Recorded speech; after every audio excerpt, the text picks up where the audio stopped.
Então tá bom, vocês me pediram para que eu falasse sobre esse assunto, eu estou aqui. Vamos falar de Thiago Carpini, que não é mais treinador do São Paulo, ele agora é passado, ele agora é história, ele agora é contas para o São Paulo pagar. Tem duas versões de mim que vai conversar com você nesse vídeo. A primeira versão é a do torcedor e a segunda é a da pessoa jurídica, do jornalista, do cara que olha para notícias, que olha para a construção de como tudo aconteceu. Então eu espero que você saiba diferenciar essas duas versões.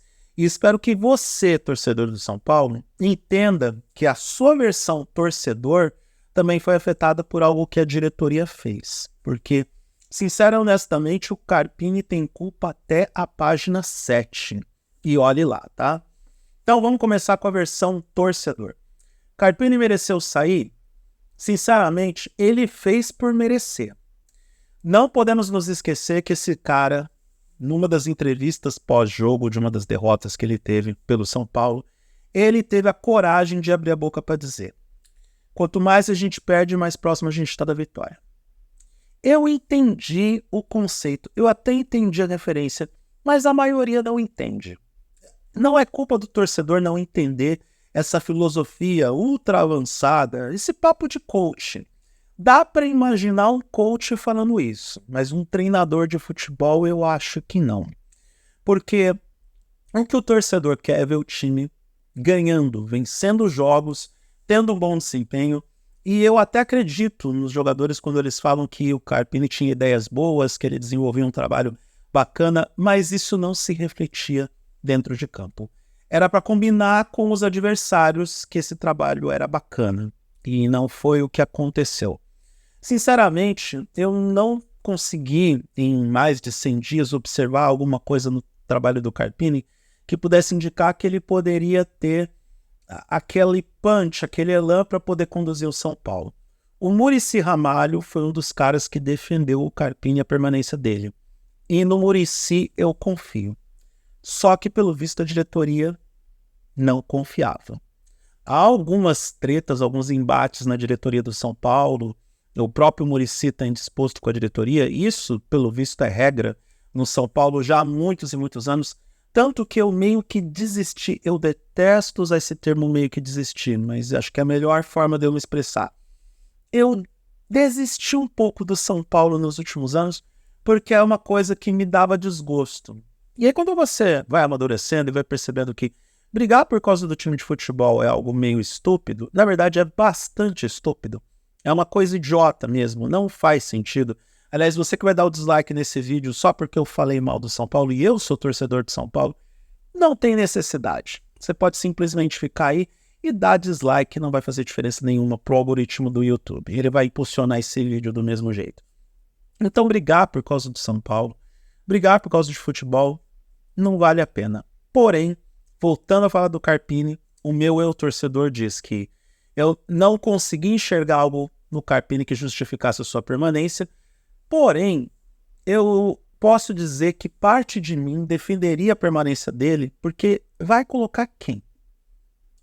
Sincero e honestamente, vai colocar quem?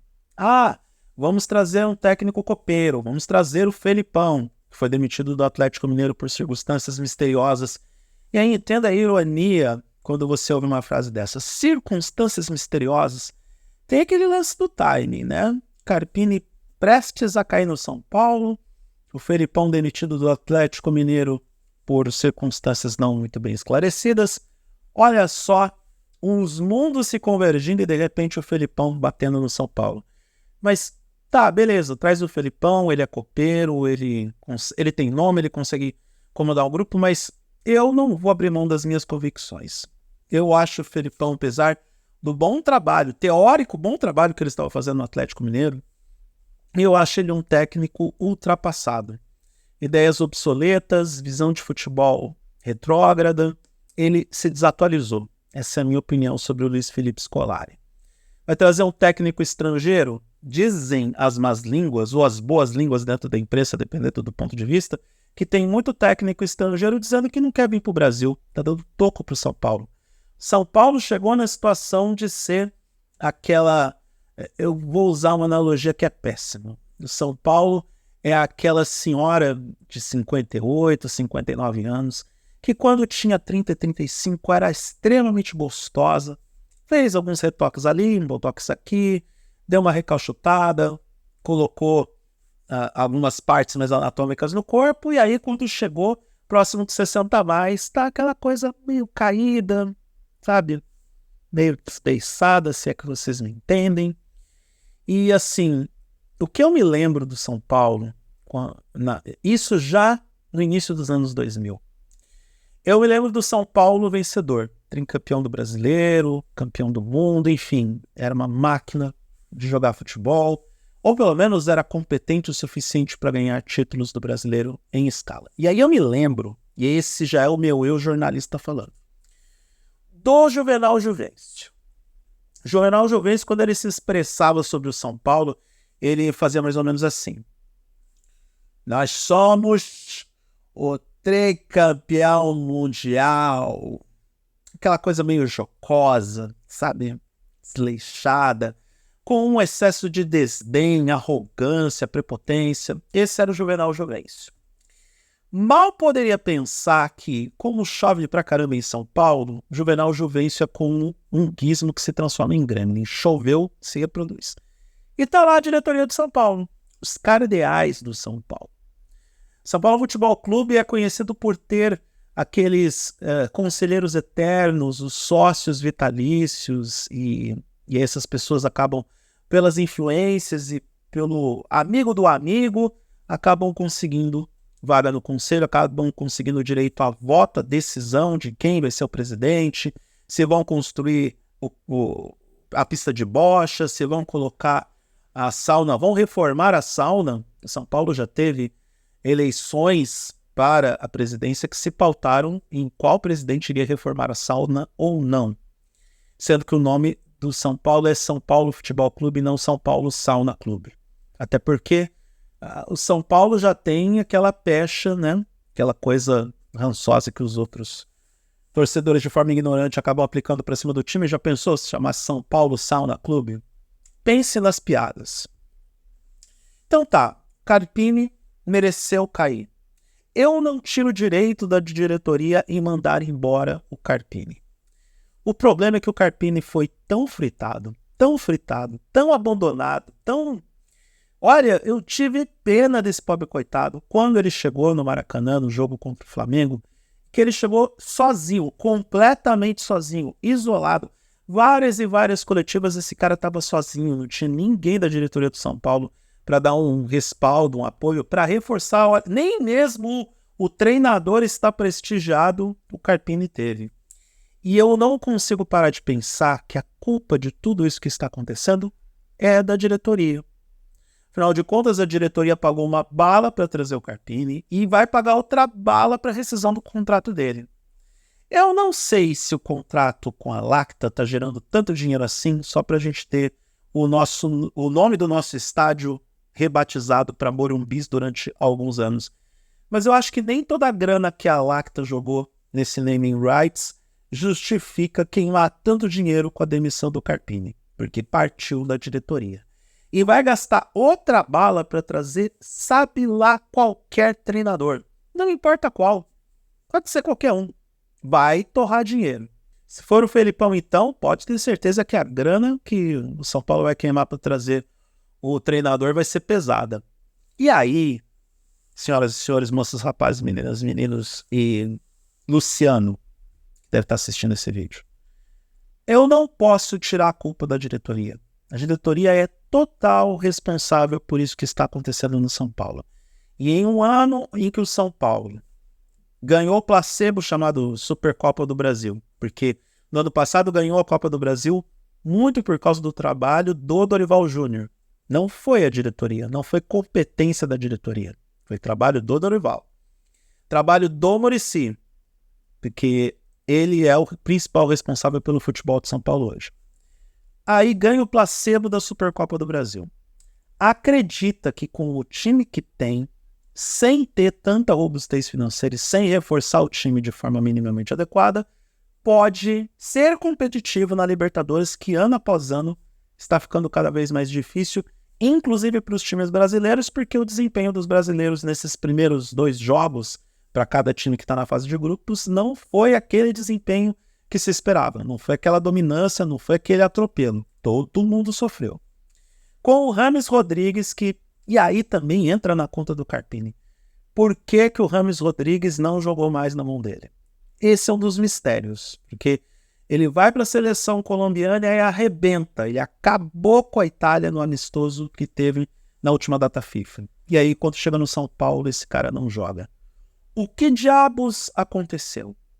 E por que a diretoria decidiu dessa forma? Eu sei que é uma pergunta retórica. Eu sei que eu não vou ter resposta dessa pergunta. Mas acho importante que o torcedor do São Paulo, que xingou o Caprini com boa dose de razão. Caprini, Carpini, ele tem nome de peixe praticamente. Carpa, a referência, né? Então, o torcedor do São Paulo xingou com razão, porque o torcedor quer resultado dentro de campo, que é um desempenho que o time entrega a possibilidade de ser competitivo para vencer partidas, ainda mais em um torneio como é a Libertadores, que é complexo, e que o São Paulo já está há um certo tempo não acostumado a jogar Libertadores a sério. Pegar umas dicas com o Palmeiras, com o Abel Ferreira. O Abel Ferreira sabe muito bem como jogar uma Libertadores e vencer a Libertadores. E é fácil a gente simplesmente dizer que o Carpini não estava pronto para assumir a bucha de canhão que é o São Paulo. Mas também é correto dizer que a diretoria fez de tudo para que essa situação chegasse nesse ponto. Então, caro torcedor, eu não sei quem vai vir como treinador do São Paulo. Não tenho bola de cristal, e se eu tivesse, eu já estaria em alguma praia em Malibu. Ou estaria produzindo vídeos em um estúdio. Eu já estaria na Globo, comentando jogos do Campeonato Brasileiro, se eu realmente tivesse uma bola de cristal e pudesse comprar uma vaga de comentarista na Globo. Não sei o que o futuro nos reserva. Só entendo que foi infeliz a contratação, é infeliz a demissão, e o ponto comum entre essas 2 decisões é a diretoria. Cobrem da diretoria, questionem os diretores, questionem o presidente, porque a gente sabe que dentro dessas características, da forma como tudo aconteceu, com o vazamento de informações que vieram de dentro do São Paulo, vieram de diretores do São Paulo, que chegaram para a imprensa, o amigo do amigo, que chegou para a gente da imprensa e plantou os vazamentos, plantou os rumores, plantou as especulações. Tá na cara que foi a diretoria do São Paulo que plantou as notícias que prepararam o terreno da torcida para a torcida para a saída do Carpini. A diretoria turbinou a torcida para que Carpini saísse. É aquela coisa do impeachment. Se você quer que um presidente caia, você precisa ter a mobilização popular, você precisa ter apoio popular, apelo popular para um presidente cair. No caso, o apelo para que o Carpini fosse espirrado existia e a diretoria sabia disso. E boa parte dos vazamentos que aconteceram nas últimas semanas em relação a Carpini, sem falar no abandono e sem falar na fritura, aconteceram por parte da diretoria. A mesma diretoria que tomou a infeliz decisão de contratar ele e que vai queimar uma grana pela rescisão do contrato. De novo, eu não estou passando pano para o Carpini. Ele tem responsabilidade, sim. Ele não entregou aquilo que a torcida esperava. E usou aquela frase infeliz do quanto mais a gente perde, mais próximo da vitória nós estamos. Ele serve para coach. Para treinador de São Paulo, eu acho que não. Mas que a diretoria colocou óleo quente, deu aquela bela turbinada e fez a fritura bonita do Carpini, isso também é fato. Sinceramente, eu sinto até pena do cara, porque foi um dos maiores processos de fritura de um treinador que eu me lembro de eu ter visto ao longo dos meus 45 anos. E olha que eu já vi treinadores serem fritados, queimados, destroçados, enfim. Sei lá, se pudessem, jogavam uma bomba atômica na cabeça do treinador. E aí que vem o próximo. E que o próximo, eu desejo até boa sorte pro próximo no São Paulo, porque com certeza ele vai precisar.